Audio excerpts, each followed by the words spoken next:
વડોદરા શહેરના ડોક્ટર દંપતીએ બે મનોદિવ્યાંગ બાળકોની જવાબદારી સ્વીકારી છે. ડોક્ટર નરેન્દ્ર અને ડોક્ટર દીપા વેકરિયા કે જેમણે બે મનોદિવ્યાંગ બાળકની જવાબદારી સંભાળી સમાજ પ્રત્યેની જવાબદારી નિભાવતા આ ડોક્ટર દંપતી સહિત શહેરના અનેક નાગરિકોએ 22 જેટલા મનોદિવ્યાંગ બાળકોની જવાબદારી સ્વીકારી છે.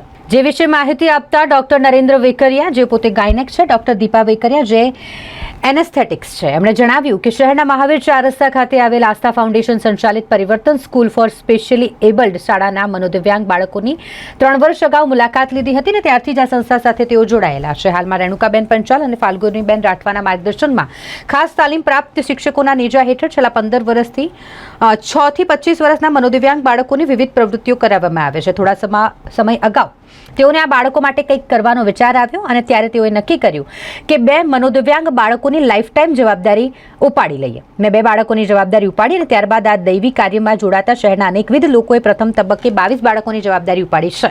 સમાજને ઉપયોગી થવાના આશય સાથે અમે પણ આ પગલું ભર્યું છે.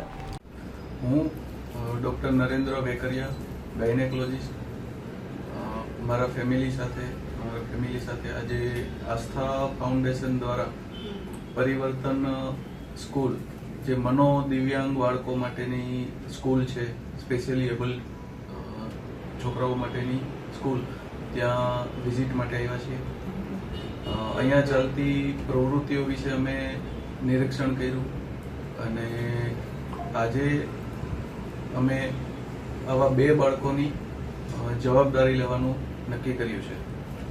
ખૂબ સરસ પ્રવૃત્તિ અહીંયા ચાલે છે, જેમાં બાળકોને આવવા જવાની વ્યવસ્થા, અહીંયા રમવાની અને એમની બેઝિક ભણવાની વ્યવસ્થા વિનામૂલ્યે કરી આપવામાં આવે છે અને સરસ રીતે સેફ એન્વાયરમેન્ટમાં એનું જતન કરવામાં આવે છે.